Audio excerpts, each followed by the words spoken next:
Find it all on the Odyssey app. You might be a tailgater. If your day is not complete until Tall Tales starts at 4 p.m., you might be a tailgater. If every time you laugh, you now sound like the real Joe, you might be a tailgater. If you don't like Fridays because Tall Tales is not on during the weekend, you might be a tailgater. Tune in to Tall Tales with me, Bob Klitzkie, Monday through Friday at 4 p.m., only on 93.3 FM. And you, too, can become a tailgater. USG, Hagåtña, Guam, 93.3 FM and 104.3 HD3.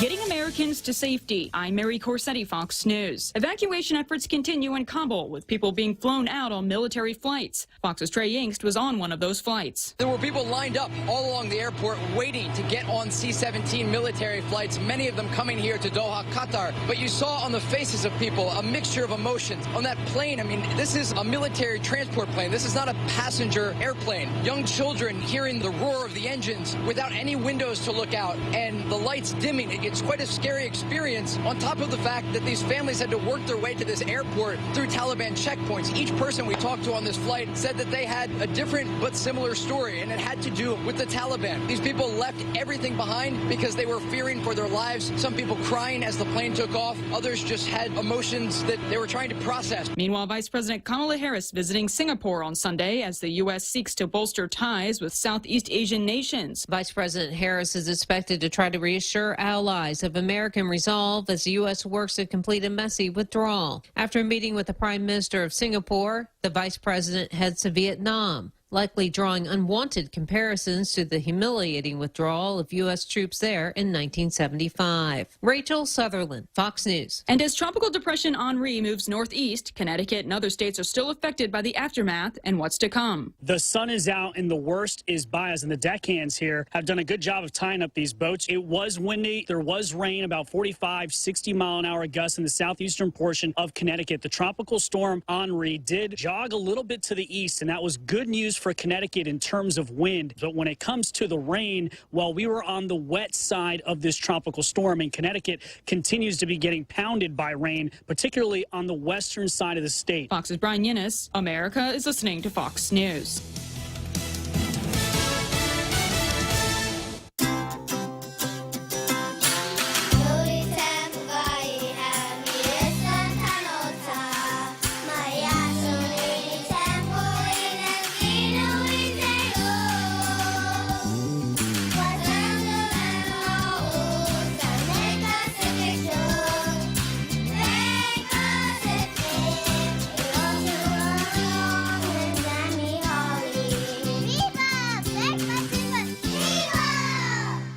Leah Dunca from Security Title here with a little information about trusts. A trust is a legal entity capable of owning property. It can protect property from issues such as lawsuits or divorce and can be used to distribute property and avoid probate.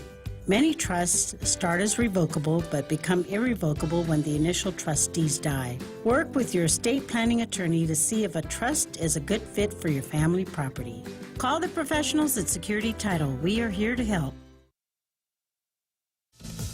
Well, the U.S. Surgeon General says more people are getting the COVID vaccine. Dr. Vivek Murthy says as of late, we have seen vaccination numbers of more than 1 million daily. On Fox News Sunday, he says his hope is full vaccine approval by the Food and Drug Administration will boost those numbers further. There were some people who may have been waiting for this and who may come off the fence, so to speak, to get vaccinated. Dr. Murthy adds that colleges and businesses looking to mandate vaccinations are waiting for that word as well, which some say could come as early as this week. Gernal Scott, Fox News. And there's a large number of Border Patrol agents contracting COVID-19. Fox's Bill Malusian has the details from La Jolla, Texas, on the latest Border Patrol agent to succumb to the virus. Border Patrol agent Ricardo Zarate tragically just died this past Monday. He was just laid to rest. He worked out of the McAllen station here in the Rio Grande Valley. Now, Border Patrol hasn't officially stated his cause of death yet, but numerous sources within Border Patrol tell me he died of complications from COVID-19.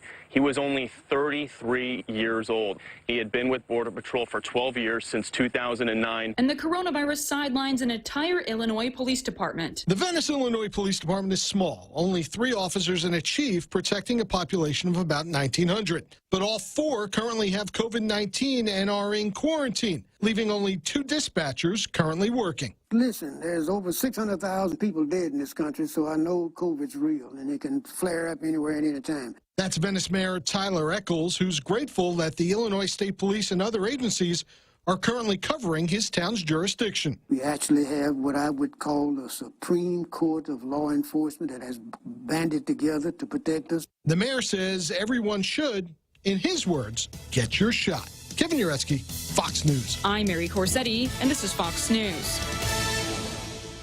Hafaday, this is Congressman Nicholas. Your congressional office would like to remind you that pandemic unemployment assistance is set to expire on September 6th of this year. We encourage the people of Guam to seek out active employment as much as possible, as jobs continue to remain limited, and we want to prevent hardship for our people at the conclusion of the PUA program. Thank you, and see to us, Mahase.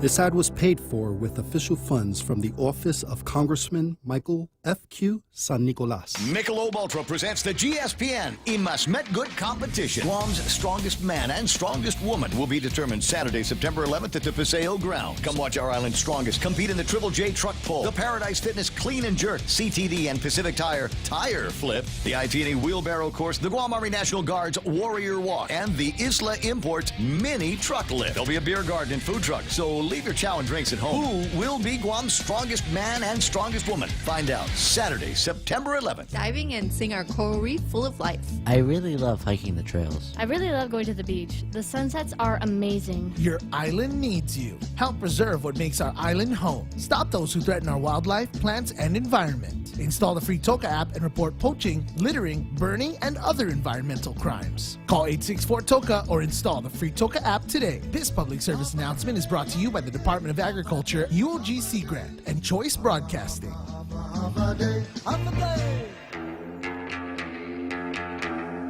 Welcome to Tall Tales with Bob Klitzkie, the only show on talk radio where common sense is a lot more common. Phone lines are now open at 888-TALK. That's 888-8255. And now, The Point proudly brings you Tall Tales with Senator Bob Klitzkie. A well-regulated militia being necessary to the security of a free state, the right of the people to keep and bear arms shall not be infringed. I haven't had a chance to say that to I've said it to other people, but not to a gigantic crowd like the Tall Tales International Radio listening audience. Since Friday. Boy, so much has happened since Friday that I've hardly had a chance to think about anything else. So I'm going to get to the card. Bear with me because I know exactly what everybody wants to talk about, and I think we'll probably be able to talk about every aspect of what the governor has done and what the reaction is to it. So just hang on. Let me go through Zemi Ikotny because we've got a really good Zemi Ikotny today, too. Okay, starting out with the Daily News.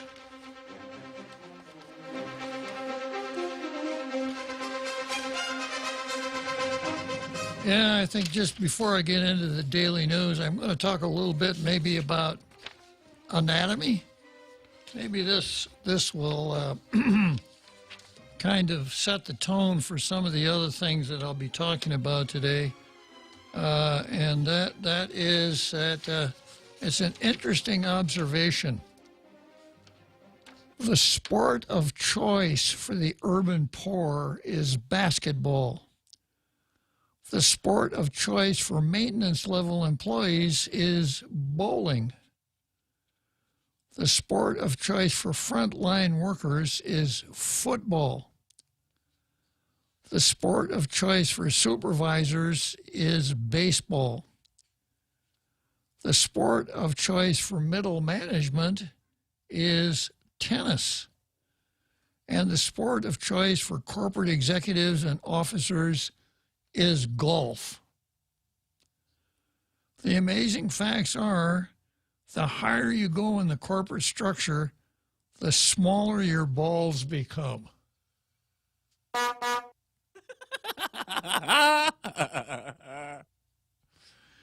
There must be a boatload of people in Washington playing marbles. So maybe that sets the tone for today's show. Okay, and the Daily News, once again, comes along pretty much supporting the governor. Yeah, what else is new, right? Our view, we need again expand testing and vaccination sites. Other than that, Mrs. Lincoln, did you like the play? Yeah. Well, and besides that, a crossing on the Titanic was a pretty good deal.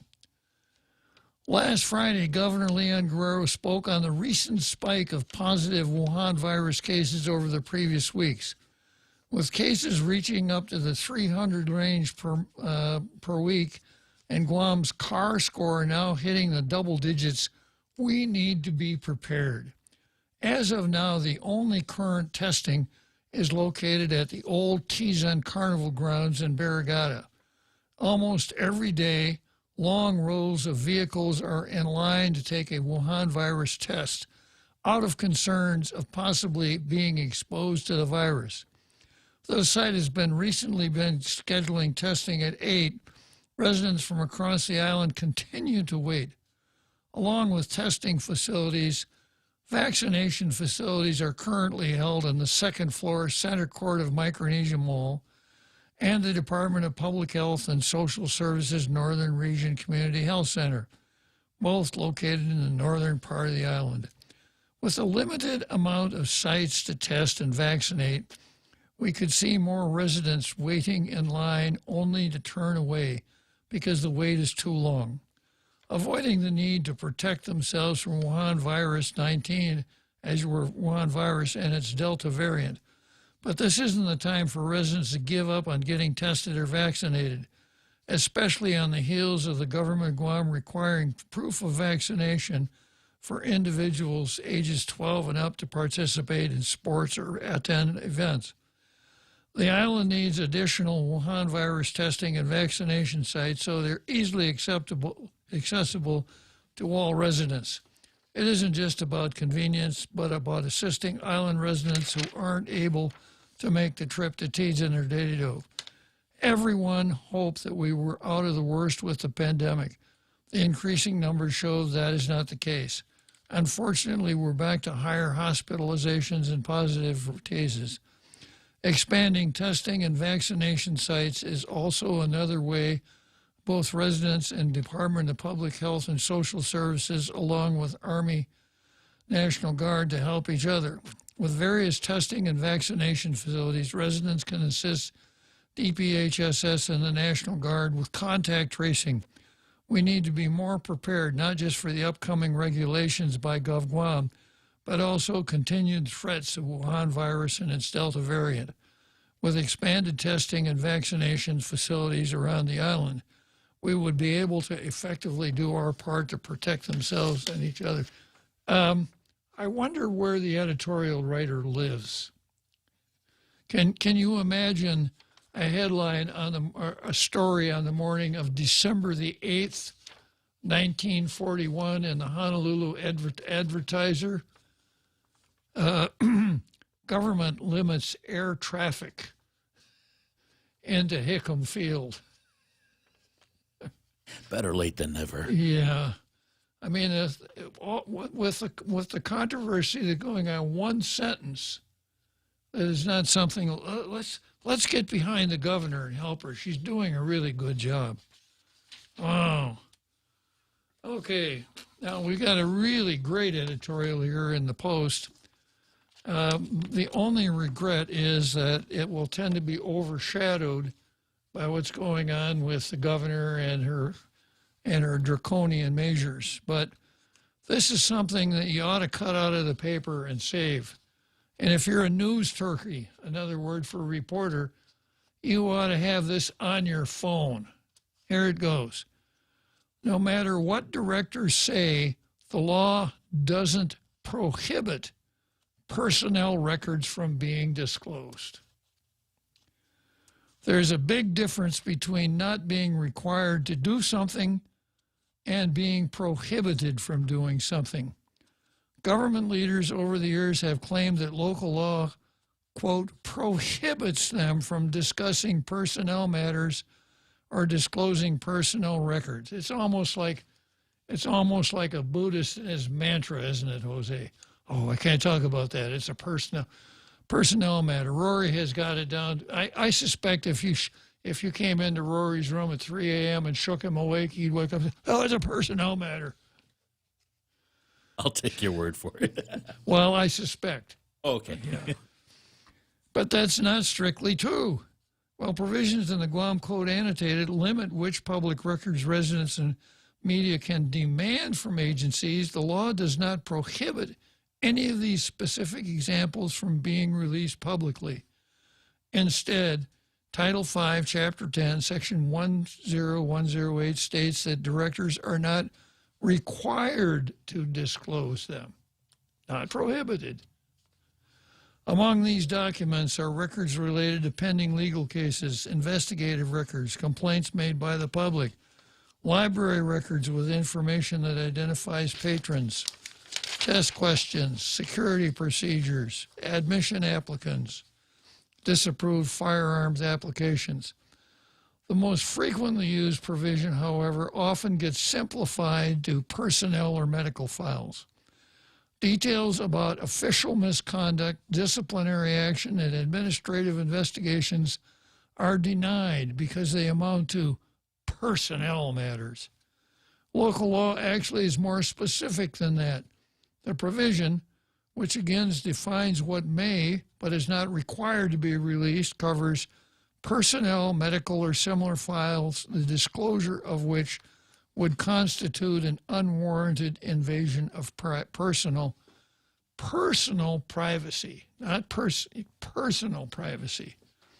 Not all personnel or medical files are being referenced, just the ones that would amount to an unwarranted invasion of privacy. This must mean that the law allows for warranted disclosures, even for documents that contain information considered to be personal or private. We can make better sense of this by applying it to something real. The investigations from several agencies into the use of a gambling app while government employees were on the clock.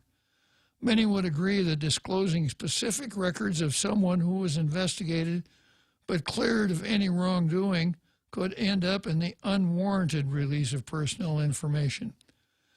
But it won't jeopardize an ongoing criminal investigation, isn't it warranted to share the details of public corruption, even if it compromises the privacy of an employee who the government itself is accusing of wrongdoing? Directors who are conflicted over whether transparency outweighs privacy can choose to partially disclose these, quote, personnel files. All they have to do is follow the law. If the records being requested partially contain information exempted from disclosure by this chapter or by any other law, the agency shall redact the exempt information only and release the non-exempt information in the records, citing the exemptions in law that require the information to be redacted. That's a quote. Another part of the Sunshine Law. That means a government agency can, at the appropriate time, share the details of a public corruption investigation. If the document contains a social security number, the name of a whistleblower, or a home address, all the director has to do is black out what can't be seen publicly. There are common sense reasons to deny a request for a public record. Trials and investigations shouldn't be jeopardized. The local treasury should be protected from any potential lawsuits the disclosure would trigger. Cheaters shouldn't have early access to test questions meant to prove competency in a government licensed job. So it stands to reason a director would believe disclosing a personnel record is an unwarranted invasion of privacy. But with plenty of options at their disposal, releasing nothing when these documents are requested is more often a choice, not a requirement. Leaders should be honest about this and not behind a legal argument that isn't supported by a plain reading of Guam law. And because in many instances these documents are chosen to be withheld, it's not unreasonable, especially when corruption or taxpayer funds are involved, to expect our government leaders to explain the position. It's the least public servants can do when the only option to get records after a denied sunshine request is to file a lawsuit. That's another clear part of the local law. Those who aren't legally justified in refusing a disclosure of public documents could pay for it, literally. Well, people shouldn't have to shell out thousands of dollars in legal fees to get the government to release public records. Many have successfully litigated this legal dispute over the years. If a judge finds that a director was in error by declining to release a public record, the director will be fined $1,000 out of the director's pocket. Paying that, unlike discussing personnel matters, won't be optional. Yeah, where's my blue pencil here? Yeah. Good job, Guam Daily Post. And once again, I would suggest that all you tailgaters memorialize this decision. Go to the Post, print it out, keep it handy. And all you reporters, when you go to interview the director of Department XYZ and say, you had a driver who was off duty driving an official vehicle, drunk, who got into an accident, caused $12,000 damage to a civilian's automobile, and is still on the police force. Please provide all public records showing how much of the $12,000 that employee has paid back. Oh, it's a personnel matter. Says, no, it's not a personnel matter. There's a huge difference between personnel and personal. A personnel matter would be this. Why didn't Mary Jones get promoted from Program Coordinator 3 to Program Coordinator 2? That's a personnel matter, all right? Why didn't Mary Jones, or why was Mary Jones fired the day after $10,000 was missing from the cash register? That's a personal matter. That's not personnel. So directors or anybody who knows a director, tell them the game is over. No more personnel matters BS. All right. Thank you. That's my ruling. No more personnel matters BS. Today's card.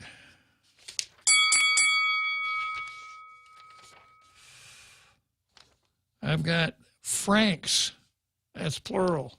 Franks versus the governor.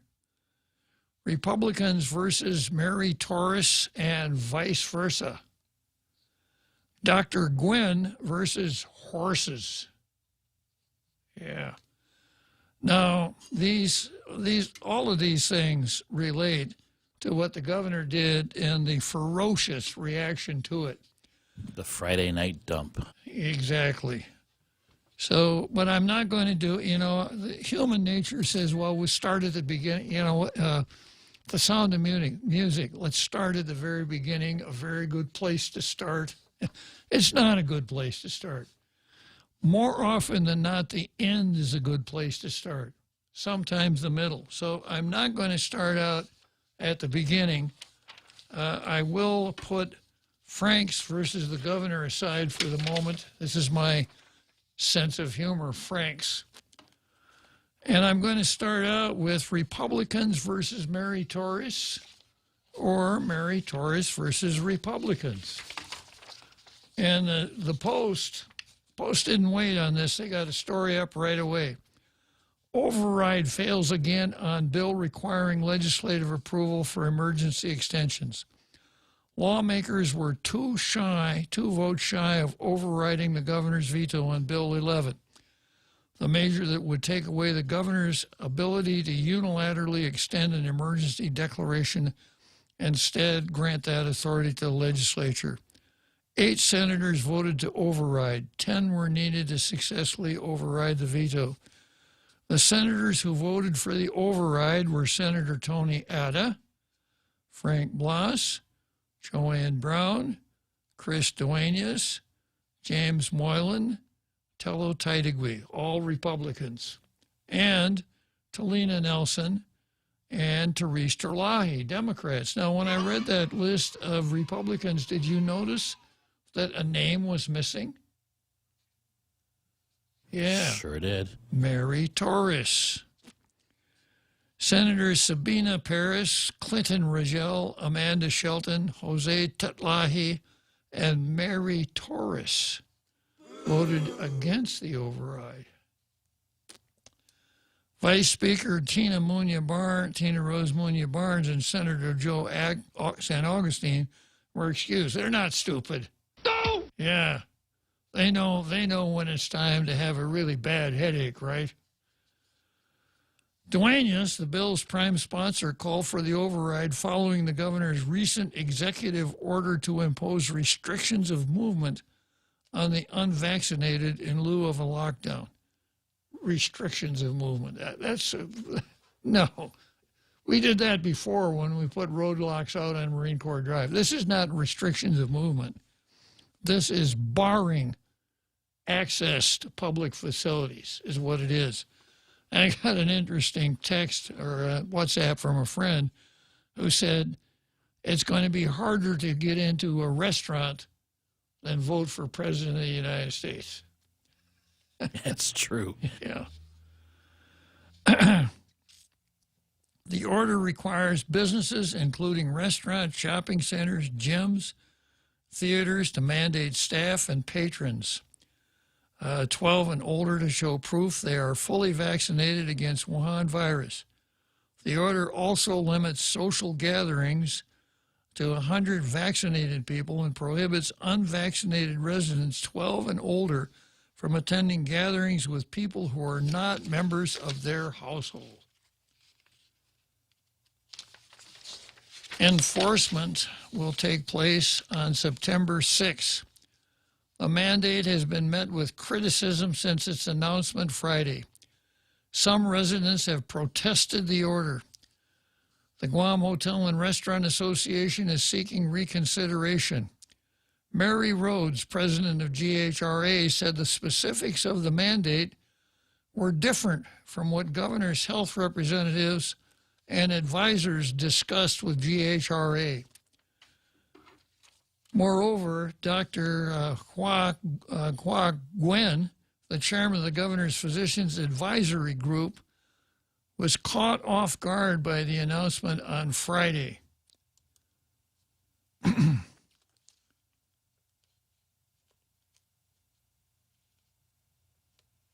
As the group did not recommend the vaccine mandates. Not even close. What they recommended was unvaccinated outside is okay. Vaccinated inside, no more than 50% capacity. That's a huge difference from what we got. Now, he's a chairman of the Physicians Advisory Group, and he found out about it just like everybody else. I remember when the Vigilance Committee sent a FOIA to the governor about the Physicians Advisory Group, asking for its rules, its minutes, et cetera, and the response was they don't have to do that because they're not an official board or commission. Also, you got to remember this. What was the first thing that the governor did after she decided to move on this pandemic? No more open government law. Remember that? That's right. Yeah. So the governor doesn't want anybody talking about this stuff with one exception. And, of course, anybody who does talk about it without her permission, the standard Red Queen response is, off with their heads. Moreover, as there were recent clusters were traced back to bars and large gatherings, according to Gwen. Restaurants and retail stores have proven to be safe environments, so to impose the mandate across all businesses is harsh and nearly impossible to monitor.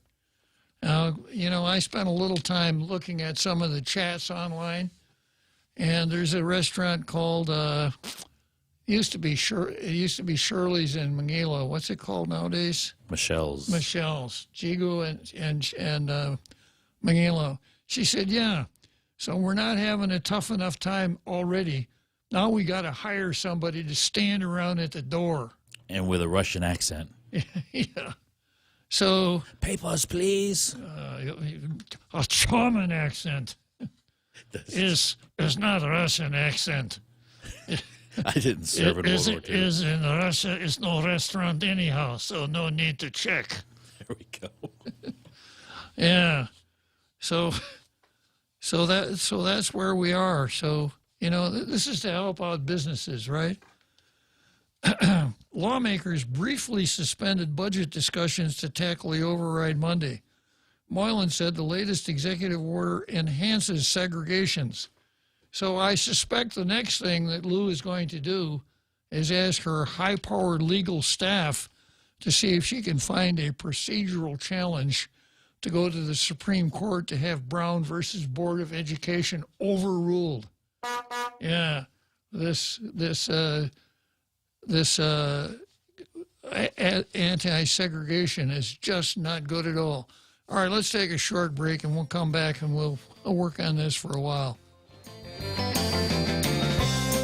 The Extra Point with Jerry Roberts of Guam Training. Hi, I'm Jerry Roberts, and every day on The Ray Gibson Show, I get to comment on the incredibly diverse, fun, challenging, sometimes frustrating, often exciting, but always interesting world of work. I hope you'll be there with us. You can find daily transcripts of The Extra Point at guamtraining.com. Tune in every weekday morning at 7:20 for The Extra Point with Jerry Roberts. Brought to you by Guahan Insurance Services and First Hawaiian Bank on 93.3 The Point. When's the last time you looked at your homeowner's insurance? A homeowner's policy protects much more than just your house. It also protects you against claims from someone being hurt on your property. If a visitor is injured at your place, how much are you covered for? The smart thing to do is get the answer today. That's the Insurance Extra Point. Get out there and make something good happen today by calling Guahan Insurance Services at 475-1162 or visit us at the Camacho Landmark Center in Tamuning.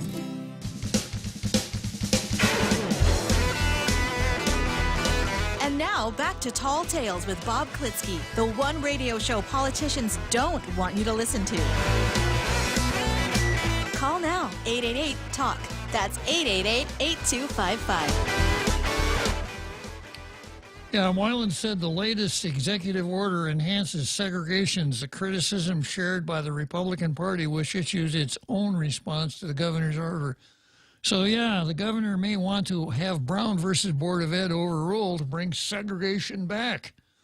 And she may want to send Tony Babauta to Joburg, South Africa, Johannesburg, South Africa, to see how they set up the apartheid regime down there before Nelson Mandela came along, because that appears to be what she wants to do here. Two different kinds of folks, the vaccinated and the unvaccinated. So maybe we could borrow another page from the shamans and get some of our tattoo parlors to gratis tattoo on the forehead of the unvaccinated people a large U. Yeah. Red ink, preferably. It might clash. Yeah. Moylan said, I encourage our community to get vaccinations, but I also must respect the decisions of those who elect not to do so. The governor must listen to her constituency. She continues to display the opinions of others just don't matter, Moylan said. Other lawmakers alluded to the order being the beginning of more extreme measures. Taitigui said people's ability to choose what you decide to do with your own body is a right that's being taken away. Where is, what's her name? Popular Statements.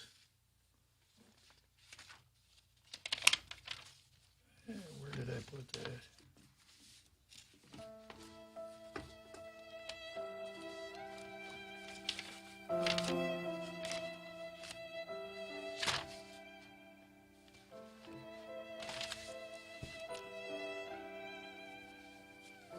Still being, oh, wait a minute.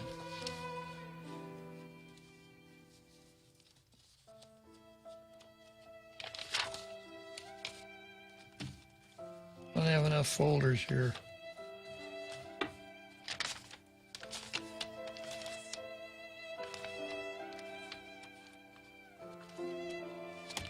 Well, anyhow, it's Williams. What's her first name? Vanessa Williams. Yeah, Vanessa Williams. You know, a woman has so many choices as to what to do with her own body. Yeah, where are they now? All of these, it's my body. Don't tell me what to do with it. Yeah.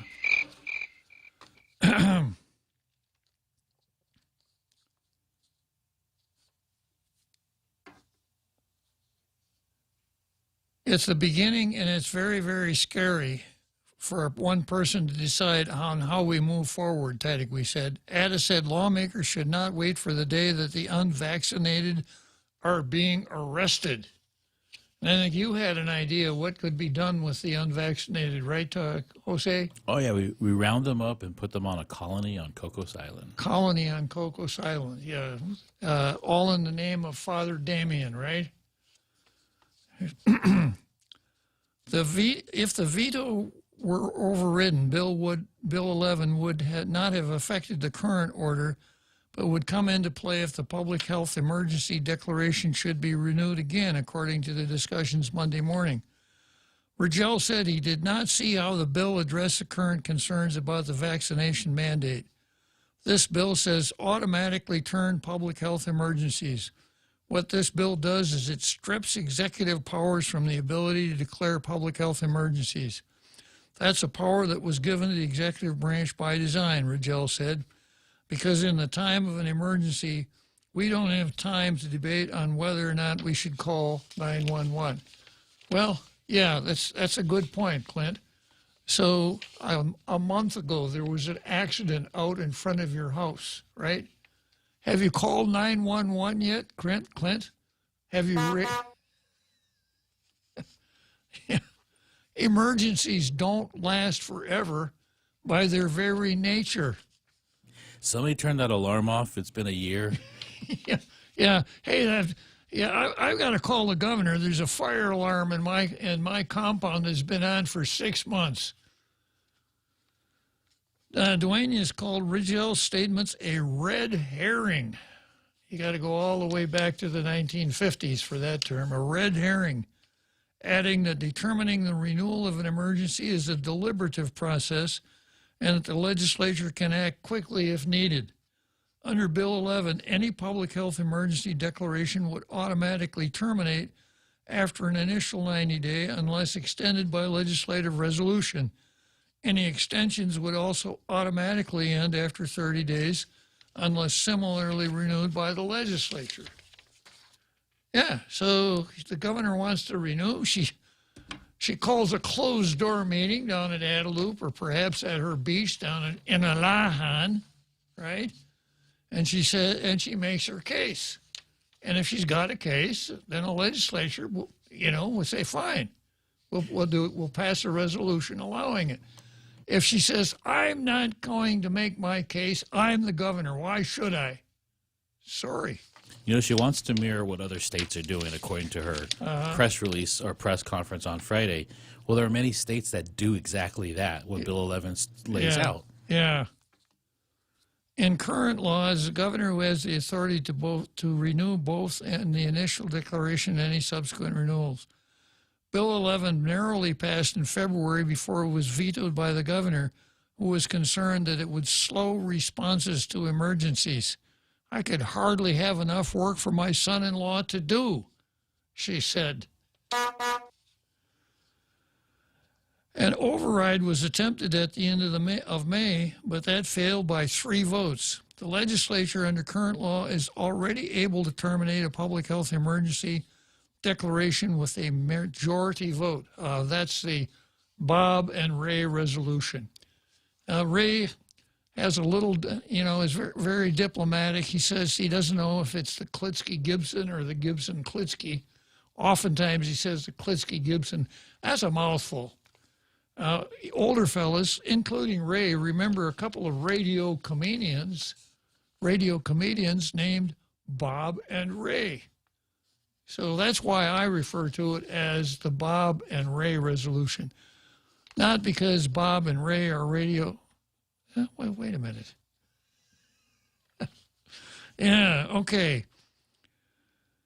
Either way, even with automatic termination under Bill 11 or the legislature terminated the current declaration using current law, the governor is still able to issue a new declaration. Dueñas said Monday morning that the legislative termination would only confuse residents and would be sign of unwillingness to work together, which is true. She didn't want to. She'll con them into a closed-door meeting, pick their brains, and stonewall from then on as to what she's going to do with the money coming from the national government. Dueñas says, quote, "That's wrong. Yes, the provision is there and maybe it's time, but I want to give this one last shot." After the override failed, Dueñas said colleagues who voted against the measure sacrificed the concerns of our people for their own political gain. Now, once again, the title of this article is Republicans versus Mary Torres. This item on the card, Republicans versus Mary Torres versus Republicans. I wanted to give some background as to what happened this morning. But what happened was there was a spirited debate. And by the way, if you like to listen to a good debater, try to tune in when Joanne Brown is on. Because when she is on, there's nobody better. She is as good a legislative floor speaker as we've ever seen. Like her, dislike her, agree with her, disagree with her. She is a powerful speaker. She really laid it out this morning. So when it all came down, two Democrats crossed party lines, Titlahi and who was the other one? Nelson. And Nelson, yeah. And other than that, it was all the Republicans except for Mary Torres.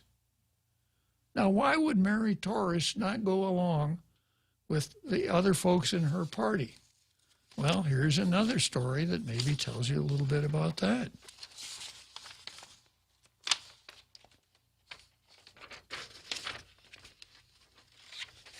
I don't have the right story stapled to this.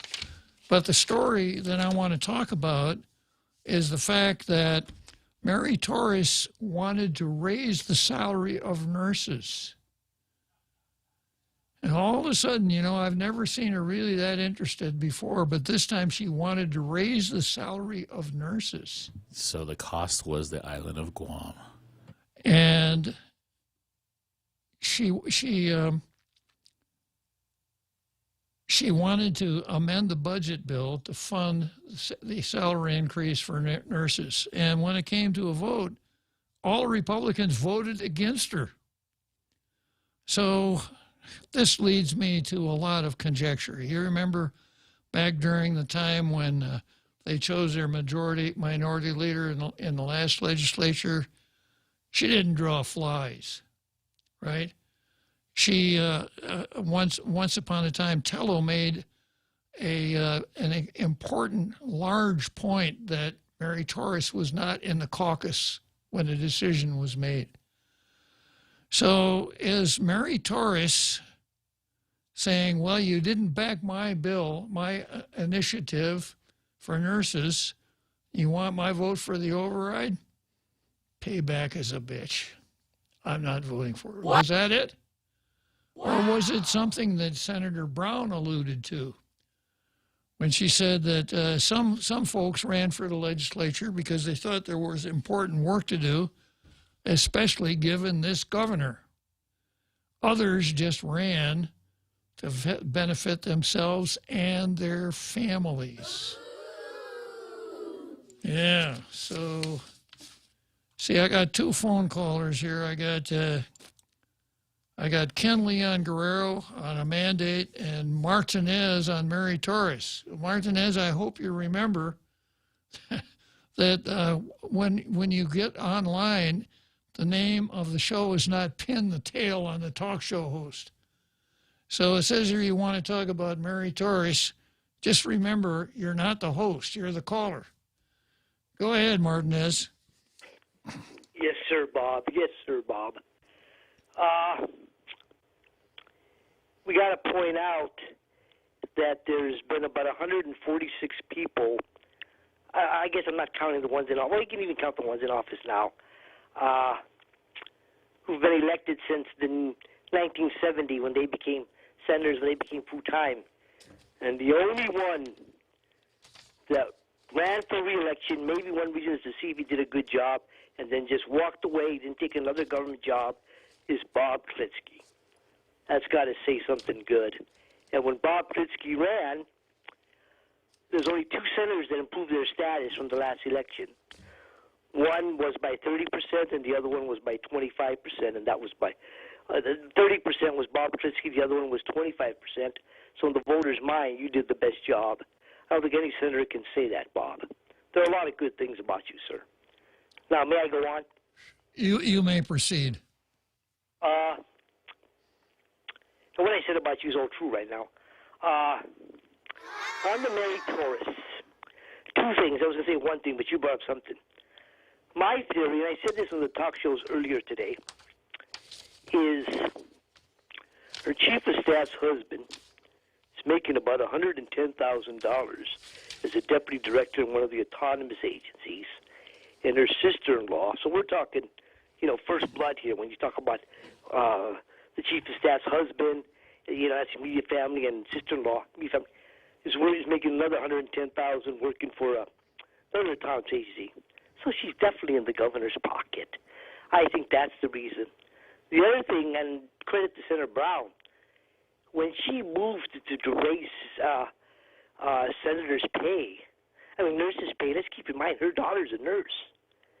Now, is that a conflict of interest, or is that using the public office for personal gain for a family member? Because if I had that's a first-degree relative, immediate family, that's a nurse, I'm not going to push up people to increase nurses' pay, you know what I mean? That's something where normally a senator would tell the body when they're going to vote, I would like to be excused because this is a first degree. You can go as far as third degree blood relative, which is first cousin or closer, because judges have to recuse themselves if it's third degree. This is first degree. So that's another thing to point out. I just wanted to point that out, Bob. So, one, we've got attempted legislation to benefit a daughter. And two, we have an arguable allegiance to the governor based on something other than the merits of the controversy, correct? Right. When your chief of staff's husband is making $110,000 as a deputy director of autonomous agency, and your sister-in-law is making $110,000 to appear in another autonomous agency, it's pretty hard to say no to the governor, Bob. You know what I mean? That's the case here. Okay, well, thanks for sharing that with us, Martinez. Thank you, Bob. All right, so Martinez followed by Ken Leon Guerrero. Now, there's a pair to draw to, as they used to say. But I got to take a short break, and then we'll come back to Ken.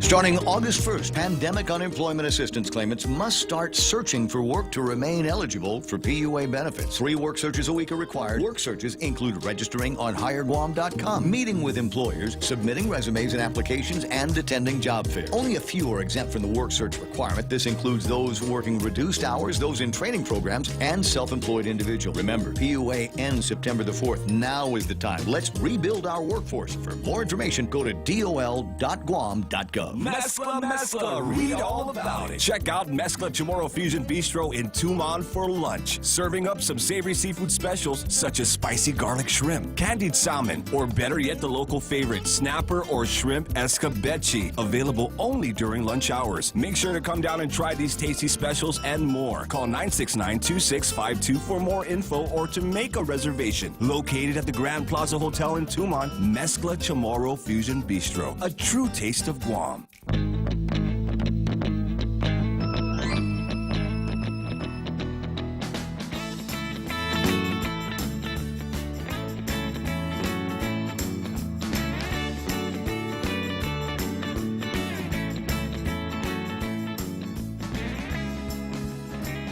Okay, so here we are, back on Tall Tales here. We got about 11 minutes leading up to the big halftime show, and we've got Ken Leon Guerrero, who probably wants to speak in praise of what the governor's action was concerning the pandemic. Correct, Ken? No. Okay, go ahead.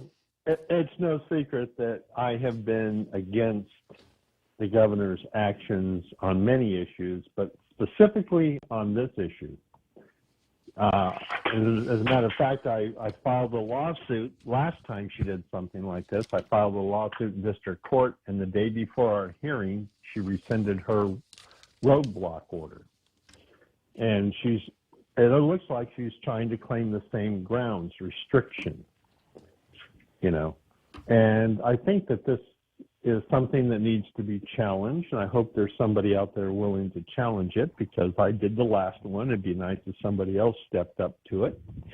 But more important than that, everybody listening right now should be making phone calls and sending emails to the senators and letting them know what they think, because right now the math doesn't look good. The math looks like the governor's going to get her way as a result, and this will all be nothing more than bad kabuki theater. Because right now we've got 9 and 4, and we know the 2 people that were absent excused will do the governor's bidding on anything. So that doesn't give us the 10 we need to override the veto. Unless the 6 people who we know will vote no on the override feel the love of the public, feel where the public stands on this. Because right now they're claiming that, well, first of all, they're claiming that they represent the people of Guam, and how could they represent the people of Guam if their concerns are more with the governor than with the people, as we are seeing now? So if people go to the legislature website, you can get their phone numbers and their email addresses. And the 6 that right now have pledged allegiance to Lou Leon Guerrero are Joe St. Augustine, Tina Munoz Barnes, and Mary Torres, which surprised me. Well, it shouldn't after that last call, Ken. Well, after that last call, my eyes are opening a little bit more. But we know Amanda Shelton and Clint Rigel and Pito Terlahi are going to do what the governor says no matter what. Unless they hear from the people in such convincing numbers that they realize that they side with the governor on this issue at their own peril. Because this is a very, very divisive issue. It's also a very, very discriminatory issue. I just saw the email from the Guam Veterans Cemetery where people who come must show proof of vaccine to get in to bury the dead, to pay respects to the dead. Yet the people who work there don't need to get vaccinated.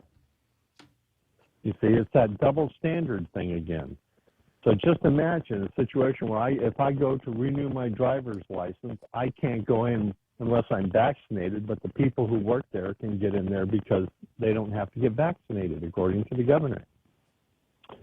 Government employees are exempt, once again. Ken, pardon me for interrupting, but I thought she came out last week and said the government employees would have to be vaccinated or have they take the test every week. Isn't that correct?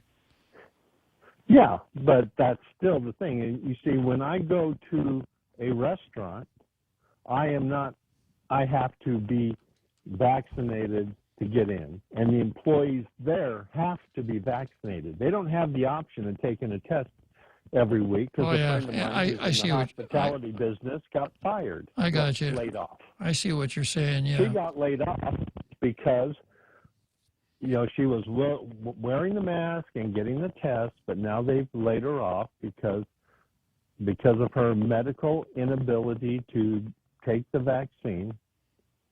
They laid her off because that would put the business out of compliance. But in the meantime, government employees have the option.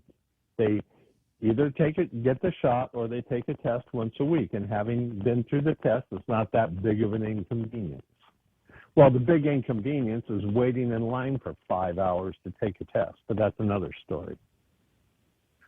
But here we have business employees have to be vaccinated, or they can't be in the building.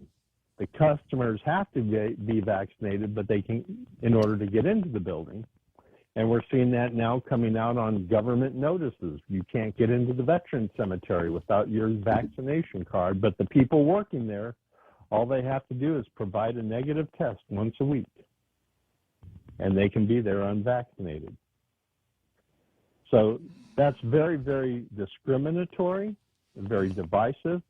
Her whole press conference on Friday should have been, we, the people of Guam, are doing such a great job. More than 80% of you have pushed us over the herd immunity threshold, and we have a plan. We can deal with these breakthrough situations, and we're doing great, Guam. We've done more than any other part of the United States and the rest of the world except Israel.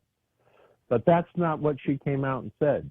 She came out and said, I expect the businesses to comply. I expect the people to comply. That's not the attitude you want to see in a public employee, especially an elected public employee. And we've got 6 senators that are drinking that Kool-Aid right along with her. So if we want to put, and it's not so much a curb as to inject common sense and public oversight into the governor's actions, because this is such an emergency that she has issued these draconian orders, yet she's doing emergency purchases of golf carts. You know, see, she's bipolar in this. As long as she can declare emergency and bypass the bid processes, she can keep handing out pork till the cows come home. But if we can get a few of the senators to side with the people instead of siding with political contributors and the governor on this issue, then we have a chance to inject public oversight into this never-ending chain of emergency orders. And that's what we need. We need to pass Bill 11, override the governor's veto, and restore a sense of public oversight.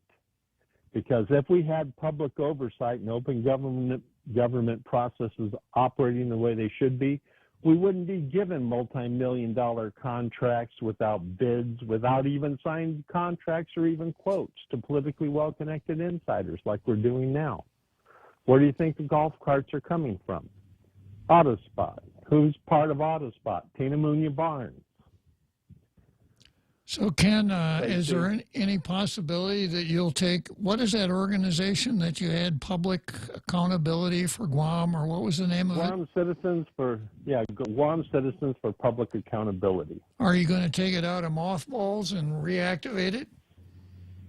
I'm thinking about it, because I had hoped that the Vigilance Committee was going to step up. I hoped that the action pack put out by the Chamber was going to step up. But we haven't seen them enter into the arena at all. Well, the Vigilance Committee is just about transparency, open government, and sunshine law, not about getting involved in political warfare. Well, I had hoped that the Vigilance Committee and the Action Pack would be standing up for the people of Guam, because in the case of the Action Pack, their livelihood depends upon a prosperous population. And this latest round of intensification of the emergency order, I mean, it's already doing further damage to the economy.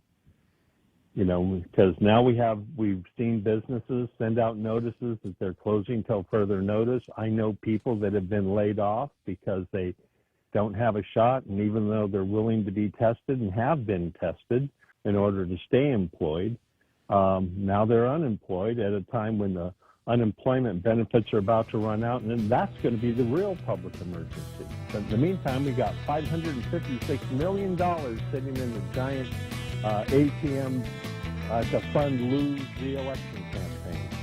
Okay, Ken. Well, we gotta go to the football game for the big halftime show. But I want to thank you for sharing with us again. All right, talk to you later.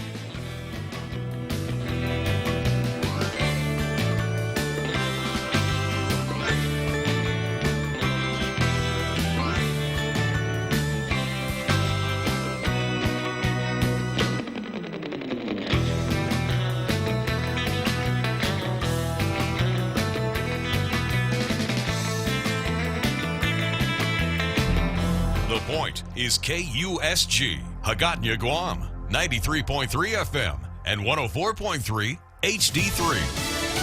Fox News, I'm Sal Giangrasso. President Biden says discussions are underway among military officials about possibly extending the Afghanistan airlift beyond his August 31st deadline. Our hope is we will not have to extend, but there are going to be discussions, I suspect, on how far along we are in the process. He says the U.S.-led evacuation from Kabul is accelerating. The tropical storm system Henri brought heavy winds and rain to the northeast, leading to inland flooding in areas as far southwest as central New Jersey. At least 22 dead, about 40 missing after 17 inches of rain in one day in Tennessee. On the west coast. Through Taliban checkpoints, each person we talked to on this flight said that they had a different but similar story, and it had to do with the Taliban. These people left everything behind because they were fearing for their lives. Some people crying as the plane took off. Others just had emotions that they were trying to process. Meanwhile, Vice President Kamala Harris visiting Singapore on Sunday as the U.S. seeks to bolster ties with Southeast Asian nations. Vice President Harris is expected to try to reassure allies of American resolve as the U.S. works to complete a messy withdrawal. After meeting with the Prime Minister of Singapore, the Vice President heads to Vietnam, likely drawing unwanted comparisons to the humiliating withdrawal of U.S. troops there in 1975. Rachel Sutherland, Fox News. And as Tropical Depression Henri moves northeast, Connecticut and other states are still affected by the aftermath and what's to come. The sun is out and the worst is by us, and the deckhands here have done a good job of tying up these boats. It was windy. There was rain, about 45, 60-mile-an-hour gusts in the southeastern portion of Connecticut. The tropical storm Henri did jog a little bit to the east, and that was good news for Connecticut in terms of wind. But when it comes to the rain, well, we were on the wet side of this tropical storm, and Connecticut continues to be getting pounded by rain, particularly on the western side of the state. Fox's Brian Yinnis. America is listening to Fox News. Michelob Ultra presents the GSPN Imas Met Good competition. Guam's strongest man and strongest woman will be determined Saturday, September 11th at the Paseo Ground. Come watch our island's strongest compete in the Triple J truck pull, the Paradise Fitness Clean and Jerk, CTD and Pacific Tire Tire Flip, the IT&E Wheelbarrow Course, the Guam Army National Guard's Warrior Walk, and the Isla Imports Mini Truck Lift. There'll be a beer garden and food truck, so leave your chow and drinks at home. Who will be Guam's strongest man and strongest woman? Find out Saturday, September 11th. When's the last time you looked at your homeowner's insurance? A homeowner's policy protects much more than just your house. It also protects you against claims from someone being hurt on your property. If a visitor is injured at your place, how much are you covered for? The smart thing to do is get the answer today. That's the Insurance Extra Point. Get out there and make something good happen today by calling Guahan Insurance Services at 475-1162 or visit us at the Camacho Landmark Center in Tamuning. A new report has highlighted important information on border agent morale. A brand new report from the Washington Examiner really highlights just how bad it's getting. They talked to a bunch of border agents as they paint a pretty stark picture, basically saying that Border Patrol agent morale is in free fall collapse right now, with some agents saying, quote, "We feel almost dead inside." Specifically, they're pointing to the fact that they say border agents just can't really do their jobs anymore. So many of them are being pulled off of field patrol duties and brought inside to do paperwork, processing, that sort of thing, because so many family units are coming across. Fox's Bill Malusian, and New York is set to get a new governor this week. Fox's Tanya J. Powers has more on the woman who will fill that role. New York's lieutenant governor is about to get a promotion. Kathy Hochul, a Democrat, is set to become the 57th governor of New York and the first woman to hold the office. The change follows the resignation by Governor Andrew Cuomo amid a sexual harassment scandal. Hochul's career in public service includes local positions like county clerk and town council member, as well as time in Congress, where she served on the House Armed Services and Homeland Security committees before becoming lieutenant governor. The outgoing governor's resignation takes effect tomorrow night at 11:59, and Hochul will be sworn in 1 minute later at midnight. Meanwhile, Republican lawmakers in Texas are on their way to fast-tracking an election overhaul. Texas Republicans are working fast to bring a sweeping election reform bill to the State House floor as early as Monday. Enough Democrat lawmakers returned last week to restore quorum, ending a 38-day walkout by their party to prevent such a vote. Other GOP-controlled states changed voting laws following the 2020 election. Texas has yet to do so. Texas Republicans want to prohibit 24-hour polling sites, ban drive-through voting, and give partisan poll watchers more access. The bill must reach Governor Abbott's desk by September 5th, or Republicans will have to start the process over. Jessica Stone, Fox News. I'm Mary Corsetti, and this is Fox News.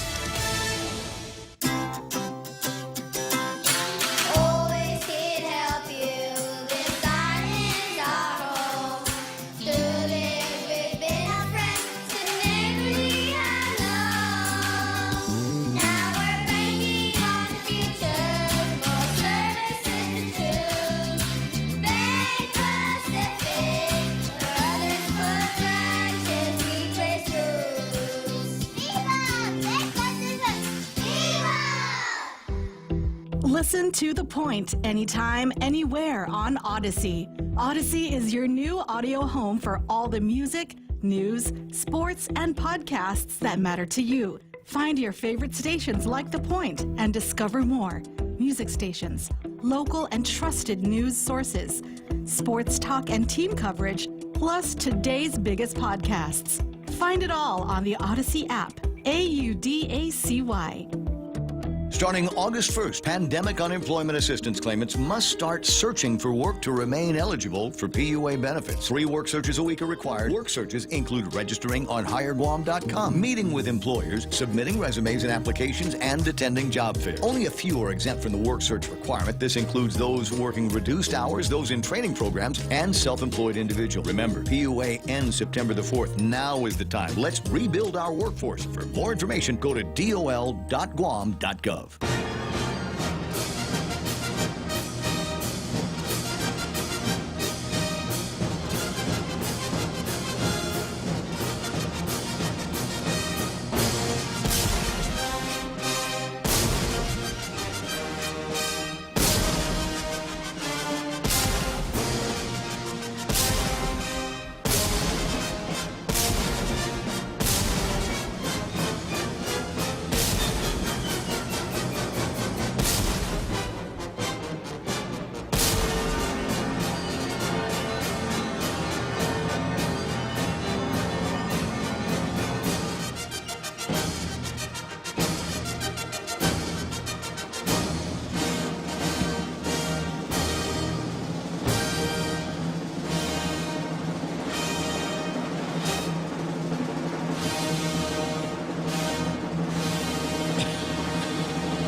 So another great halftime show here to punctuate our discussion dealing with our tyrannical governor. Is that correct? Tyrannical governor? Are you calling her a dinosaur? Tyrannosaurus, right? Yeah. Just let me throw a little levity into the mixture for the moment. I got a WhatsApp of a T-shirt with the following legend written on the T-shirt: trans-vaccinated. I'm not actually vaccinated, but I identify as someone who is vaccinated. So that should be okay, shouldn't it? I don't know if you want to say I identify as trans. Could get the wrong idea. Yeah, that's true. Okay, so we got R. James, who was on the line in the green room before the halftime show, and he's back again. Good afternoon, R. James. Afternoon, Bob. Well, I'm going to say something that I've never said before, little less even actually thought it. But I'm really starting to feel like my country, my island, and the people that are supposed to represent and look out for me just really don't give a flip about me or my family anymore. And I've never thought that in my entire life. In fact, I've always thought just the opposite. You know, I've been to 6 different continents, bled on a couple of them, and I have never asked my country for any. In fact, I'm going to quote my grandfather, who was a young man during the Depression, who said that he would starve to death and die in the gutter before he would stand in the soup line for a handout. Okay. Now that I've said that, if our elected legislature won't do what could be a very quick procedure to kind of put things back in check here, other than going and getting "I won't comply" and trans-vaccinated T-shirts. Actually, that's pretty hilarious. I may actually go down and get one made up that says that. But other than getting T-shirts that say "I will not comply" and, you know, different things like that, and having some you know, good old-fashioned demonstrations on the sides of the road, you know, holding the signs. Do we have any other legal mechanism outside of civil disobedience? And let me qualify when I say civil disobedience. Unlike BLM and Antifa and some others, where it seems to be totally permissible to loot, rob, burn, you know, go down to the hotel district, jump up on people's tables and force them to capitulate and say that they agree with, you know, Black Lives Matter and raise their fist and start chanting and singing Kumbaya. I mean, some good old-fashioned civil disobedience that doesn't involve criminal activities, such as just standing up. And I mean, large groups, the business sector, and saying, no. I'm sorry. Did I mention no? We're not going to do this. We're not. I'm glad you posed that question, R. James, because I've got a couple answers that I've been waiting to toss out into the mix. And first of all, I'm going to borrow a page from Abraham Lincoln's book. Okay, I carry this quote around with me for years.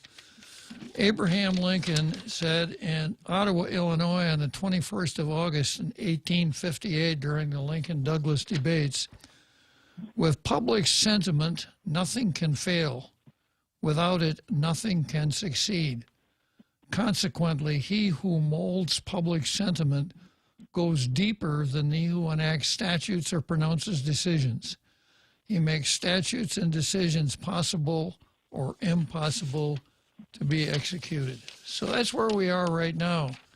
And, you know, if the folks who are really upset think they're accomplishing something by spending hours on their phones in a chat group, you got to do a little bit more than that. And I give you an autobiographical example. Way back in the 60s, before I was doing this, before I was even a lawyer, when I was a teacher, I held a position of chief rabble-rouser for the Guam Federation of Teachers. And I guess I was never quite able to leave it behind. That's the official name? And we had a good relationship with the national. At one time, our local was one of the 15 largest locals in the entire AFT latch-up. And we had an field rep from the national come out, a guy named Joe Casella from New York. And he came out and he helped us when we came into a rough spot. And he gave us this advice. Somebody mentioned our lawyer, and he gave us his advice. He said, don't get too close to your lawyers. They aren't going to be able to solve your problems for you. You got to be able to solve your problems yourself. And what you have, if you use it, is your raw edge of unreasonableness. And when people are upset to the point that they expose that raw edge of unreasonableness, they can get results. And I'll give you another autobiographical example. 54 Sundays, you would find a picket line out in front of the Agania Cathedral,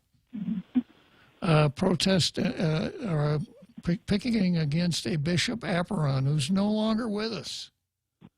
And in the beginning, you know, the naysayers all said, you guys are not, you're wasting your Sundays, go to Mass, you're not going to have any impact. So if you are a victim of what's called learned helplessness, you can convince yourself that you can't have any impact. But if you really want to try, you know where the governor's office is, you know where the Bank of Guam is. Is the Bank of Guam doing all this stuff? Are they enforcing these rules like they're supposed to? And here's something else, R. James.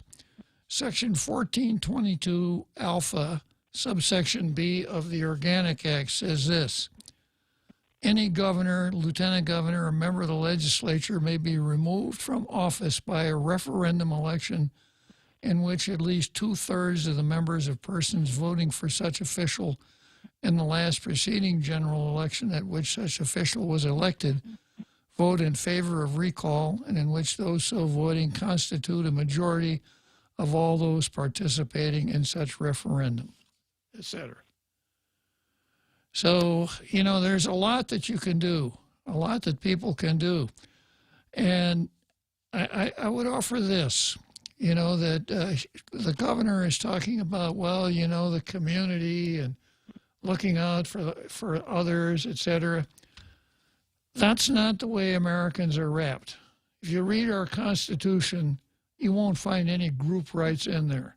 If the thrust of the Constitution is to secure and protect the rights of people, of individuals. And when you have these draconian diktats like she's thrown out, you're going against the very grain of American society. So that's what, those are some of my thoughts as to what can be done, R. James. Yeah, I don't know, Bob. I mean, I really, you know, we've been talking about this for, we're going on the second year now. And, you know, we thought it was bad when they threw up the checkpoints and you know, that kind of stuff. But I think this right here is the part of the slippery slope where if it teeters a little bit more, it goes over the edge. And, you know, the old saying, this is where the rubber meets the road. If she can do this and get away with it, then she can do anything.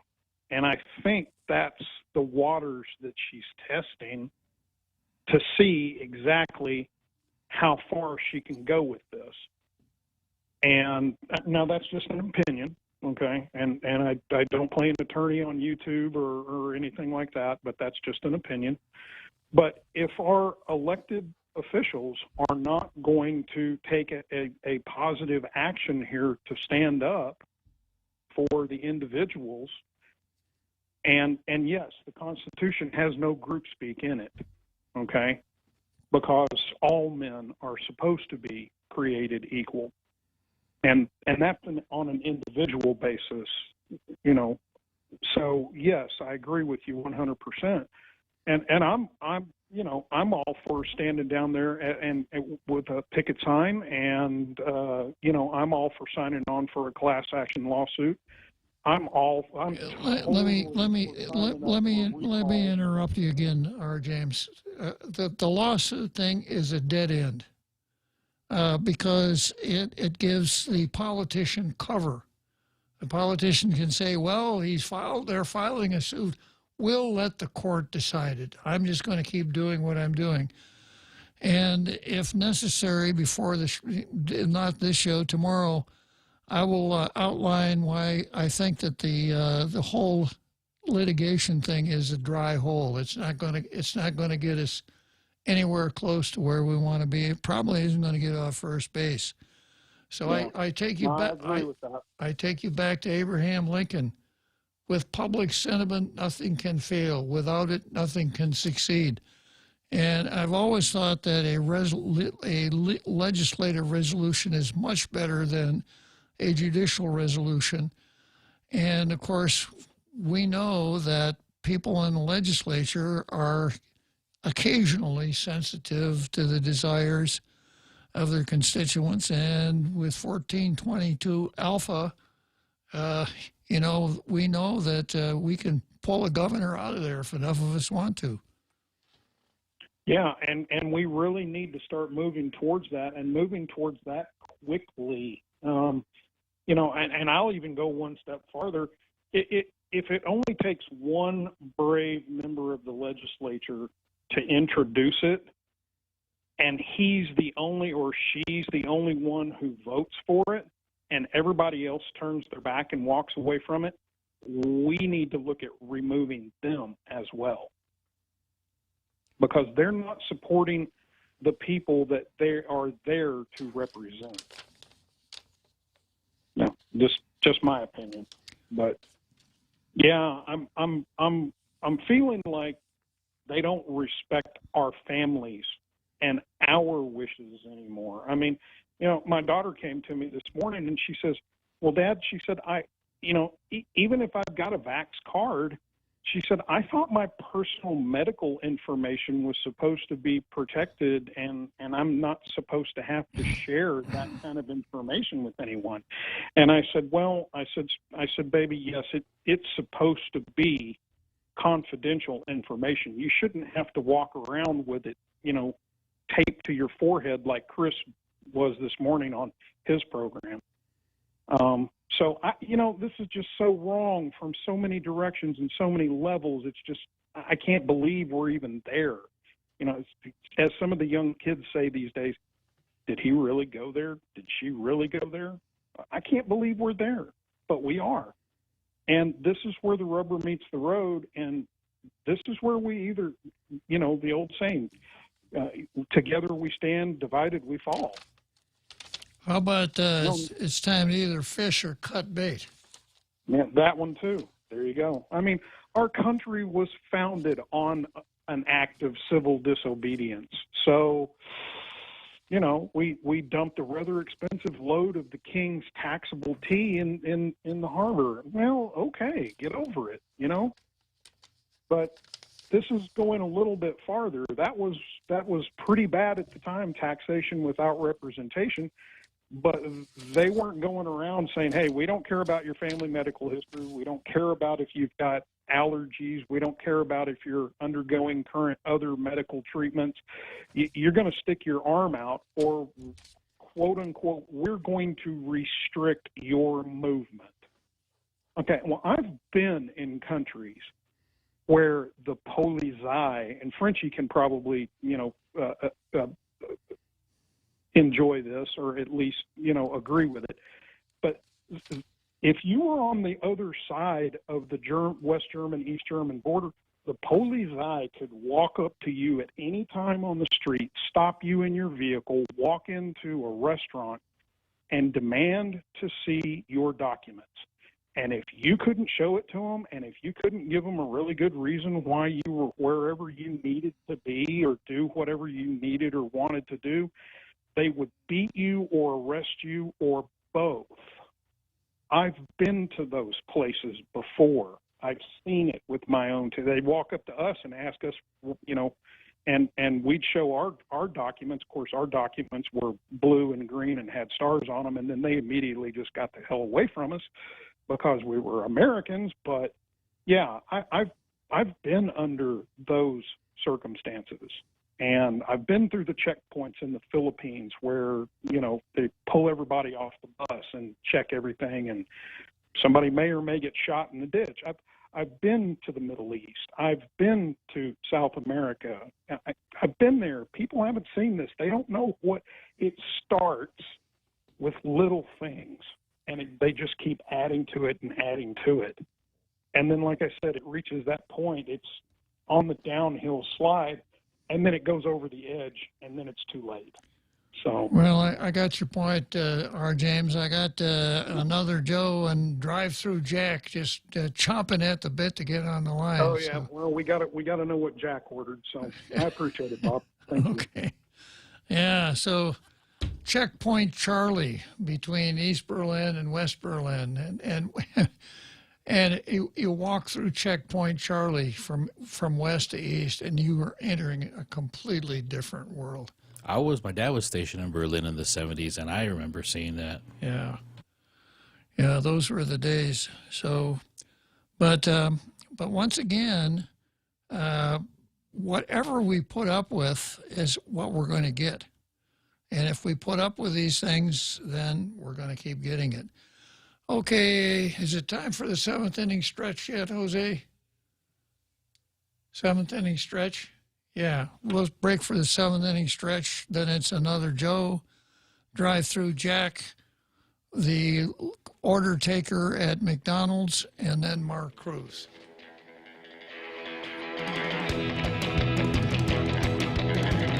The Extra Point with Jerry Roberts of Guam Training. Hi, I'm Jerry Roberts, and every day on The Ray Gibson Show, I get to comment on the incredibly diverse, fun, challenging, sometimes frustrating, often exciting, but always interesting world of work. I hope you'll be there with us. You can find daily transcripts of The Extra Point at guamtraining.com. Tune in every weekday morning at 7:20 for The Extra Point with Jerry Roberts, brought to you by Guahan Insurance Services and First Hawaiian Bank on 93.3 The Point. Diving and seeing our coral reef full of life. I really love hiking the trails. I really love going to the beach. The sunsets are amazing. Your island needs you. Help preserve what makes our island home. Stop those who threaten our wildlife, plants, and environment. Install the free Toka app and report poaching, littering, burning, and other environmental crimes. Call 864-TOKA or install the free Toka app today. This public service announcement is brought to you by the Department of Agriculture, UOGC Grant, and Choice Broadcasting.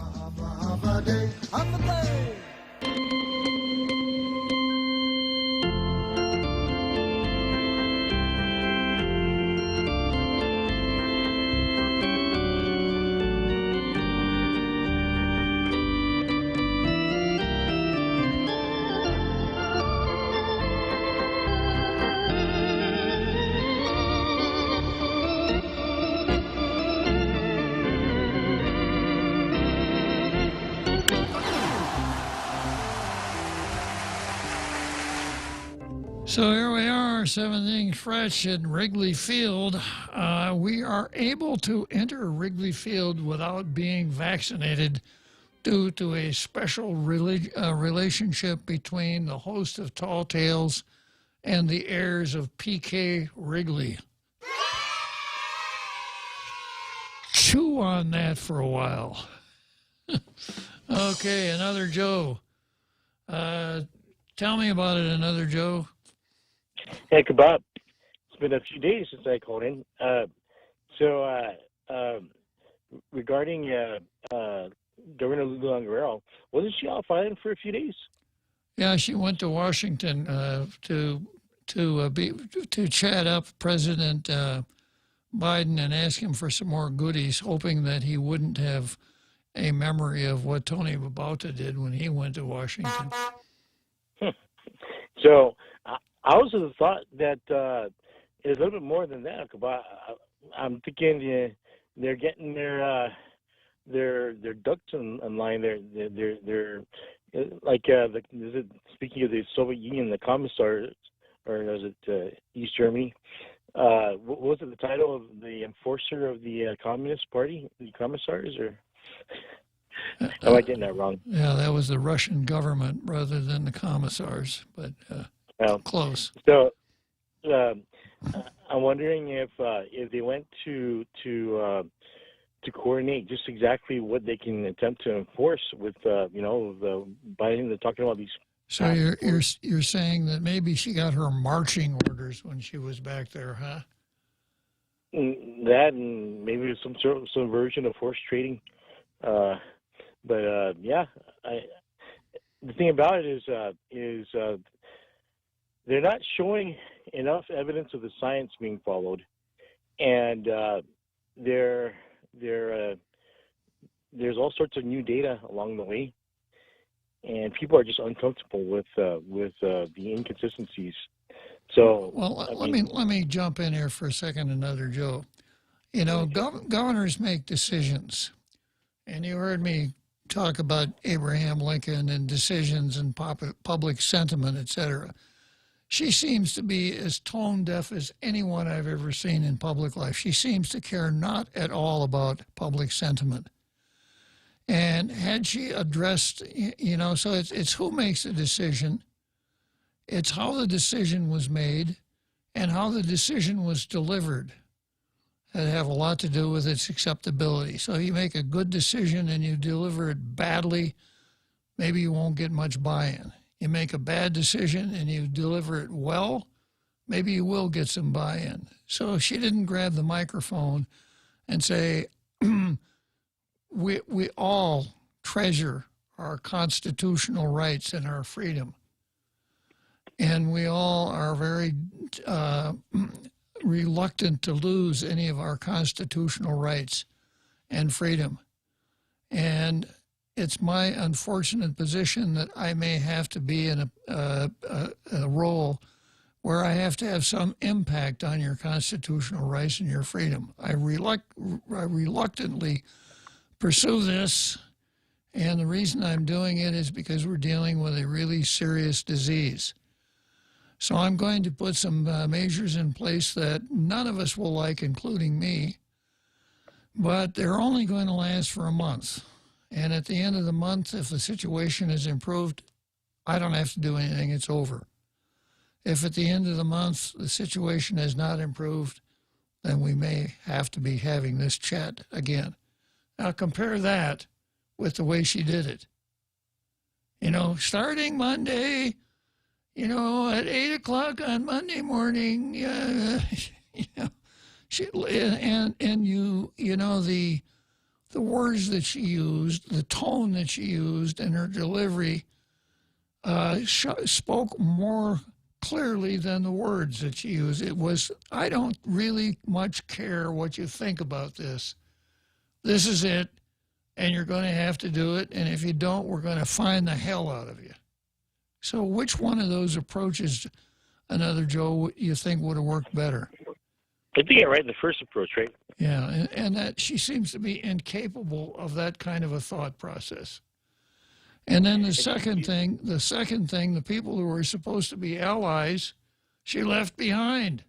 Dr. Nguyen, her Physicians Advisory Council, he was on that chat over the weekend saying, this is wrong. Because, you know, if you have people working with you, you can't treat them like outsiders, which she seems to be doing pretty well, except for her son-in-law. Go ahead, another Joe. Yeah, I have to agree with you, Bob. And I don't know what the how you would grade the media on calling her on all these issues, if they even have yet. But it's definitely something that needs to be brought to the attention. And I don't know if it's just me or if you notice, she tends to say she's going to give it consideration, and then it doesn't seem to go the way you like. You know, it's like this requires pretty much a lot of thought. And you sure you gave it enough consideration? It's pretty quick there, your consideration. But I don't know, I could be wrong about that. But anyway. You're right, Bob. I like to see the media come out and say more about that. Do you think that they brought the issue up enough, or do you think? Well, you know, their role is different from mine. The media is supposed to give accurate reports of what happened, and sometimes why it happened. My role is to see what happened and make clever, incisive comments about what happened, what could have been done, what went wrong, what should have been done, etc. And that's not the role of the news, of the media, except for the New York Times. Okay, good, Bob. Thanks. I appreciate your time and your insight, and we can't wait to hear what's for dinner. All right, take care, Bob. Thank you. All right. So next online we got Frenchie, who always has some pretty interesting comments to make. Go for it, Frenchie. Okay. Hello, Bob. How are you? Good. Well, I am still surprised about how many people are surprised by the governor's action. It it was kind of written on the wall from the time she was elected. Some of us warn people, do not elect that person. She is dangerous. The reason she is dangerous is she has no morals. She's backing up infanticide and everything. And I actually posted today on Jungle Watch a piece on that as a Catholic, as a Guamanian living and spending my money here on Guam. I'm not surprised. What we are seeing is the finalization of everything Lou Leon Guerrero ever worked for. It's a complete denial of the elites of the people's right to choose what they want to do with their doctors.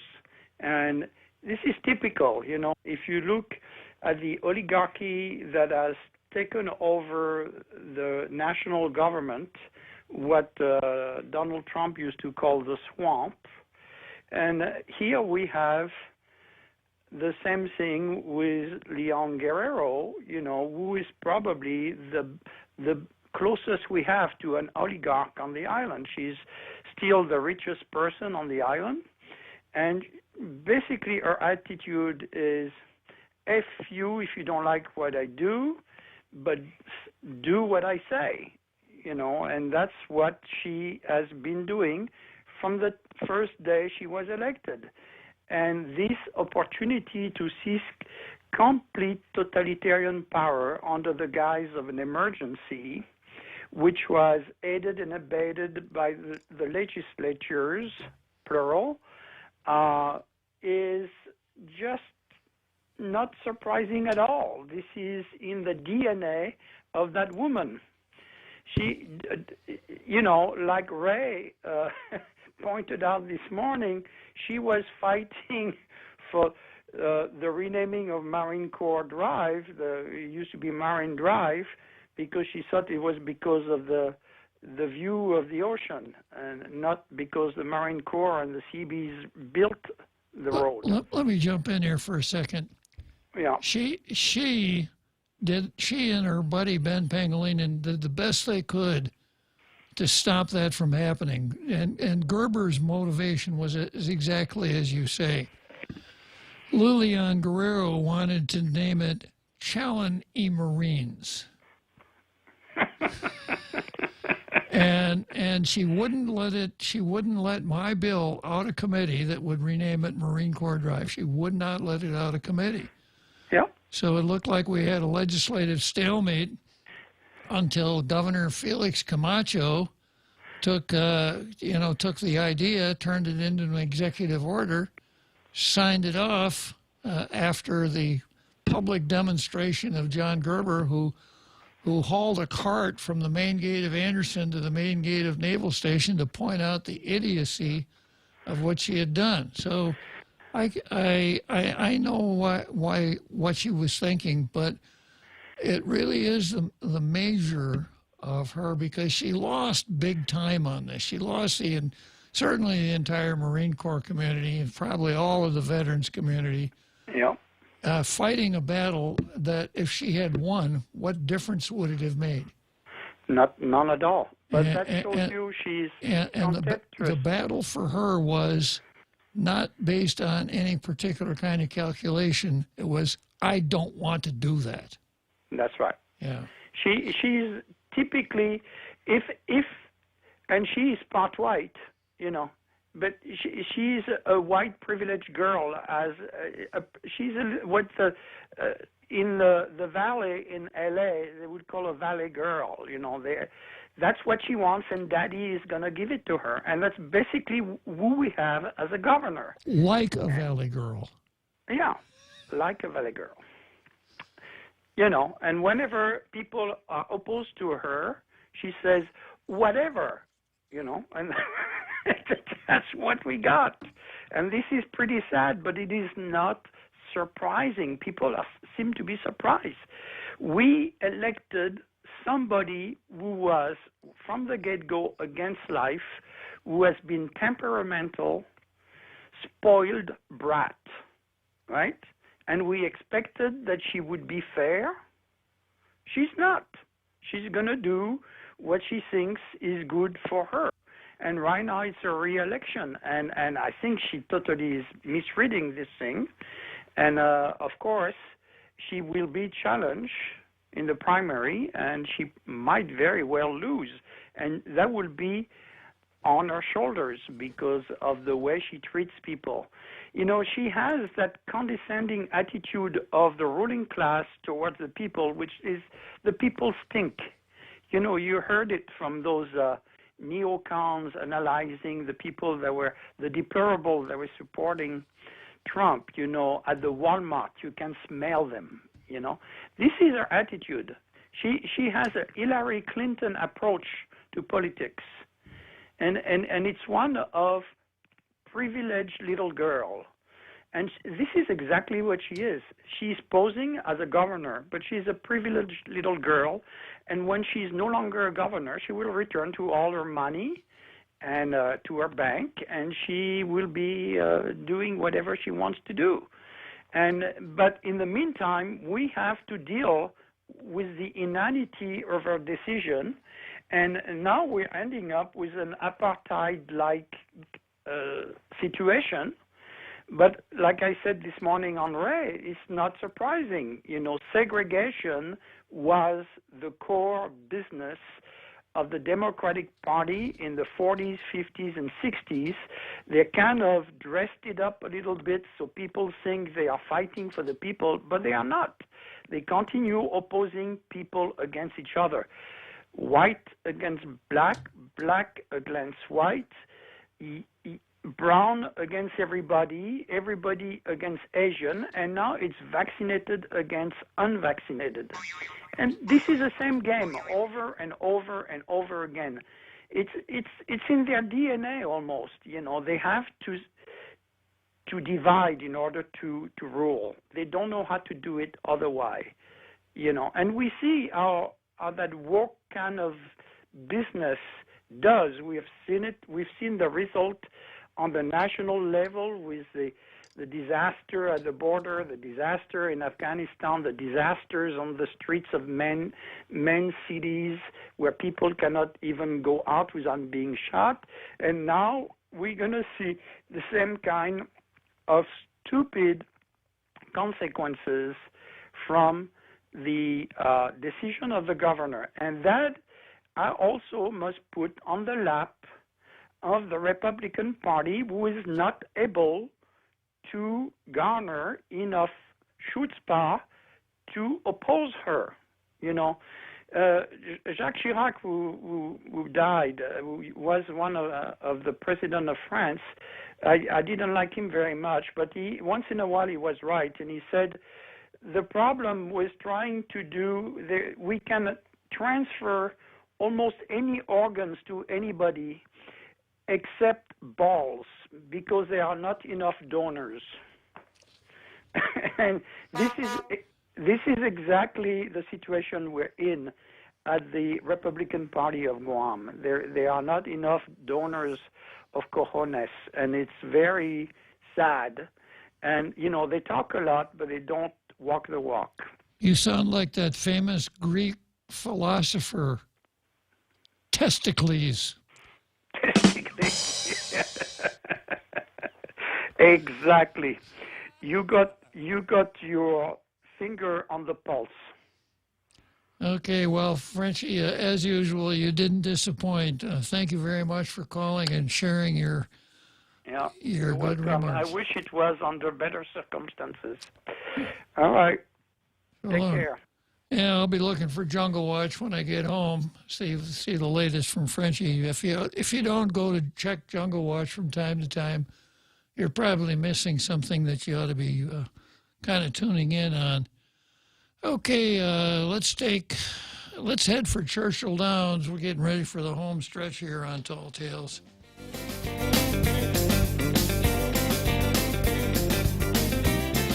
Mescla, read all about it. Check out Mescla Chamorro Fusion Bistro in Tucumán for lunch. Serving up some savory seafood specials such as spicy garlic shrimp, candied salmon, or better yet, the local favorite, snapper or shrimp escabeche. Available only during lunch hours. Make sure to come down and try these tasty specials and more. Call 969-2652 for more info or to make a reservation. Located at the Grand Plaza Hotel in Tucumán, Mescla Chamorro Fusion Bistro. A true taste of Guam.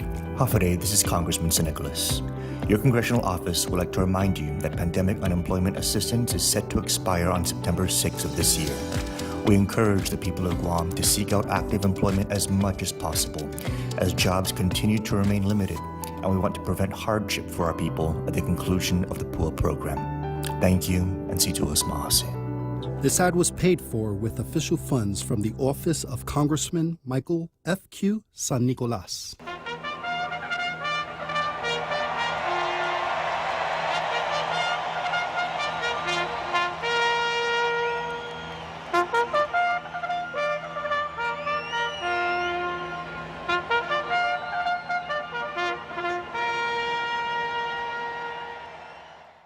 So here we are back on Tall Tales. Moving on to the next item on the card here, which is Franks versus the governor. Shortly after Governor Leon Guerrero issued Executive Order 2021-19 on Friday, restricting the movement and participation in normal activities for all eligible unvaccinated residents, sports figure Frank the Crank Camacho posted his displeasure on social media. A little workup on the executive order, and this is the words of Frank Camacho. Yo, are you guys expletive serious? Said Camacho, a UFC fighter who contracted Wuhan virus in September 2020 and quickly recovered. In a video posted to Facebook, have you guys even asked yourselves these questions? What is the risk of cancer after getting the shot?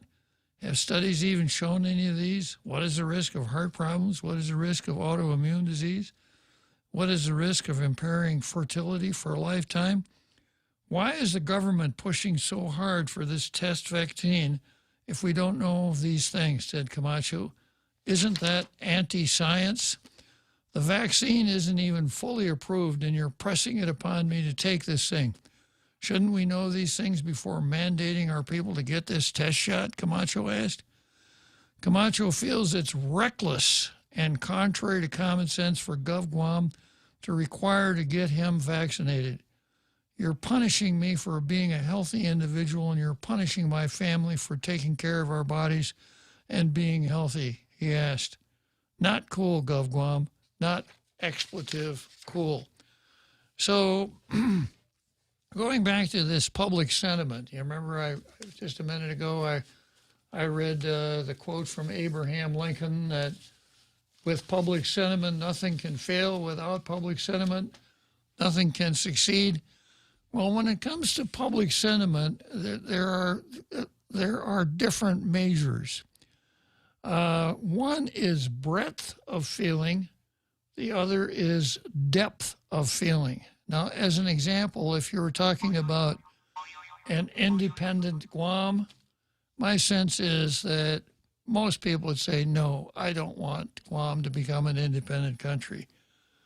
Would they go out and wave a sign beside the road? Would they write letters? No.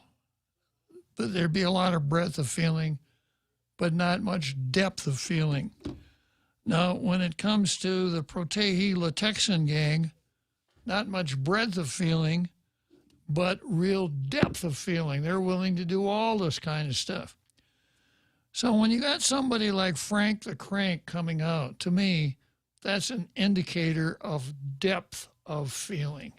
This guy is not one that hangs around the talk shows. He doesn't write. He's a fighter.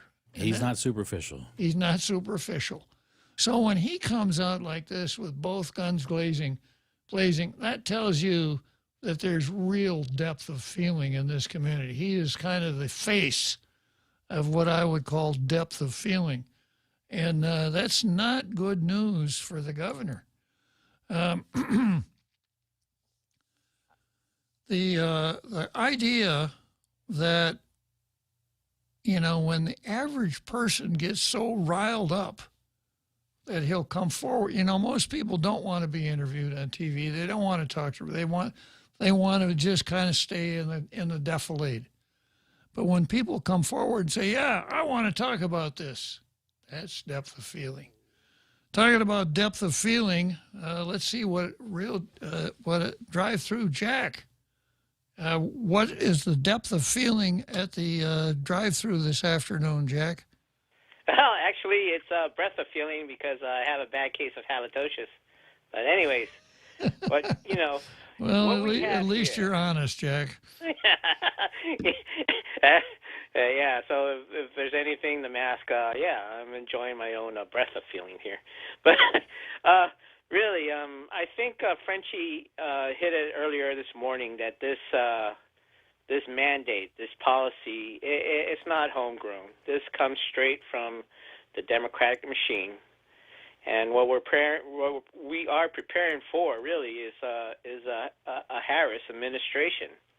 The way that President Biden has been conducting himself leaves a lot of the question, and even his staunch supporters are turning their backs against him. So this stuff was hatched not here in Guam, and she even admitted it. She says, I'm just copying from my fellow Democrat control areas what kind of policies we're going to do.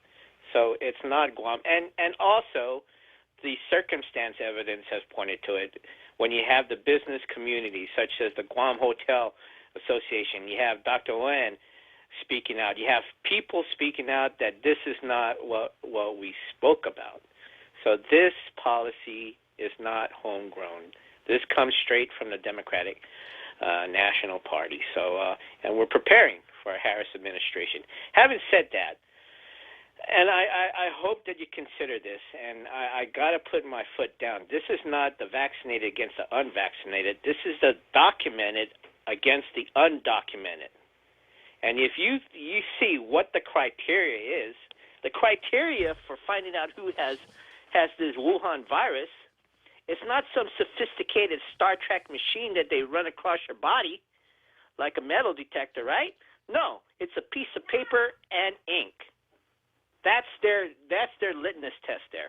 A piece of paper and ink. Has nothing to do with science.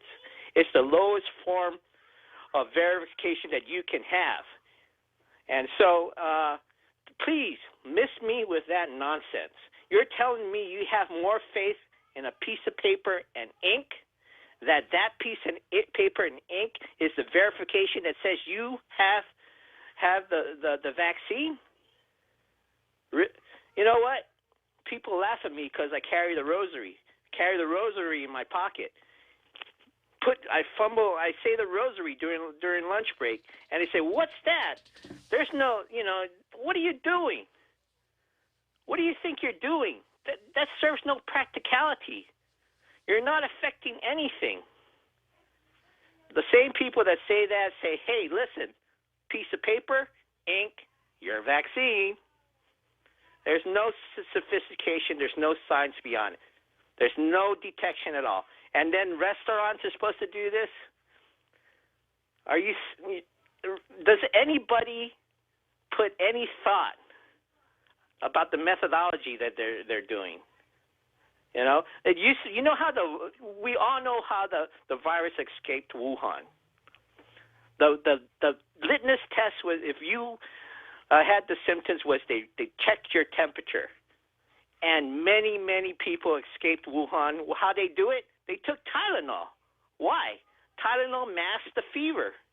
And they're on the bus, they're on their way out to the airport, on their way out to the trains, on their way out to the boats, and they're posting in social media, "I got out of Wuhan, took 2 Tylenols." What's the difference between 2 Tylenols and this vaccine. The vaccine doesn't do anything about the virus. In real honesty, it just masks the symptoms. That's what we're talking about here. You're masking the symptoms. You're not getting that fever. I mean, this is ridiculous. We have stepped into the twilight zone. We have stepped into the twilight zone where science is no longer recognized, unless it supports your political views. Then you know what? You don't need no sophisticated machinery. You just need ink and paper. It's ridiculous, Bob. You got a Nobody good point, Jack. really thinks this stuff through. And you know what she's doing to us, the undocumented virus spreaders? She's hurting us just like Como did to those people in those senior citizen homes. She's putting us all together, hoping that we would exterminate ourselves, and then write a book about it, how she's successful about combating this virus. Shame on you. This is straight out of the Kumo book. We're the ones, the unvaccinated, that are more vulnerable. Those vaccinated people are the super spreaders.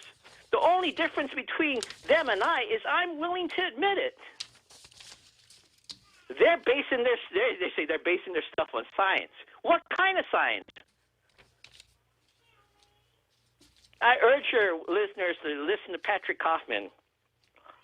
Lies, more lies, or darn lies, and COVID statistics. It's his new podcast. And, you know, he has world-renowned Nobel Prize winners discussing this stuff, but you don't hear it in the mainstream media. You don't hear the protests in Australia in the mainstream media because it doesn't support the narrative.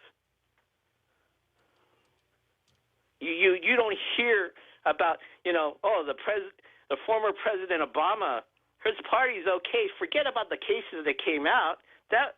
But oh my gosh, the Sturgis bike rally, because it's a conservative, that's a super spreader. Trump rally, those are super spreaders. But these so-called Antifa, Black Lives Matter, quote-unquote peaceful, they're not super spreaders. Somehow COVID avoids them. Probably the same way how COVID avoids what's going on in Afghanistan right now. It's sickening. A piece of paper and ink. Jack, that's your verification. Jack, you have been very convincing, as though a whole, a very persuasive approach is really necessary in the face of such obvious abuse of the public. But I'm just wondering if you would offer a suggestion as to what you and I and Joe Sixpack ought to do about this. Well, if you're relying on the legislature, like Mel Gibson once said in the movie, why would I exchange one tyrant for, in this case, 15 other tyrants? The problem is that they already showed their card, like you said, when they chose to convene behind closed doors. And the so-called free press said nothing about it. We took an oath at one time not to protect the Organic Act, not to protect Washington, D.C. It's to protect what? The Constitution from foreign and domestic enemies. Not this. Not this. And it's on that oath that everything else stands on. And if you neglect that, if you don't understand what freedom of assembly means, that means you can go to a restaurant. That means that you could convene other places. If you don't understand that, God help you, man. Well, we have raised a generation that believe that the Constitution is racist. And it's that same Constitution we ask the young people that don't believe it to swear their allegiance on. That I did, that you did. Jack. And that's the backbone of our society, is that we used to read and comprehend the same books. Jack, it looks like you got here just in time. You're really loaded up today, aren't you? I'm having Korean barbecue today. I would feel sorry for the clerk in the drive-thru taking your order today. You'd be so assertive. That's why I'm at home eating today. Yeah, okay, good that you called in, Jack. We'll see you tomorrow. Bob.